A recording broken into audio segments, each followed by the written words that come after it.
Today I'm going to be reviewing this mermaid tail blanket that was actually sent to me by the brand. It's a new product that they just released, and so they went ahead and sent it to me so that way I could make a video just kind of showing exactly what it looks like. So this is the packaging that it's going to come in. It will be shrink wrapped. Now let me go ahead and open it up and give you exact dimensions and sizes on it, what my opinion is of how it feels.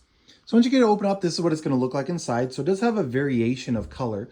So it's going to be pink and almost whitish down towards the bottom of the tail. And yes, it kind of has the tail design.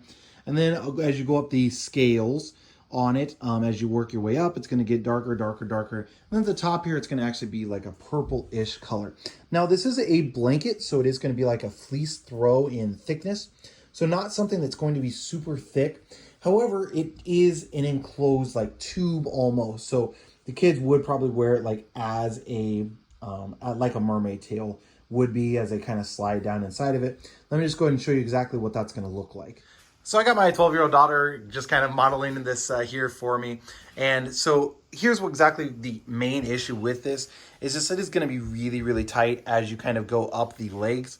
It gets pretty small down there at the bottom. And so unless you're using this for a small child, their feet probably aren't going to actually fit in the bottom part of the tail itself. The other thing is it's just going to be, you're going to kind of be constrained in it. So it's not like it's just a blanket you're going to throw over yourself. So that is something that you'll want to keep in mind if you purchase this for kids. Overall, definitely a really cool and interesting product. We actually had something similar to this that we use in the pool. And of course, my daughters love mermaids, and so that'll work well for them. The scales, the color variations, and all that thing going up and down. So pretty cool.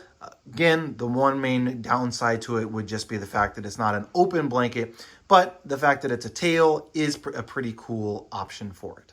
Now, I don't want to give you the exact measurement on this one. So all the way to the edge of the tail is going to be 56 inches long. However, again, unless your child has really small feet, they're probably going to end up about here in that how far in they can go. So that's going to be about 48 inches or 4 foot. Now, the exact dimensions on the blanket when you're going just sideways here, it's going to be 19 inches across the top here. And then it does get narrowed down a bit at the bottom of the tail. So again, it's only going to be 10 inches wide. So this is something to keep in mind. Maybe if you're purchasing this for an adult or something like that, an adult probably isn't going to be able to get very far into it. Probably only down to like here or so without, kind of getting stuck up here at the top. And again, since it's not an open blanket, it is just like a closed unit like up here, then that is something to keep in mind if you're buying it for a bigger child, a teenager, or an adult, something like that.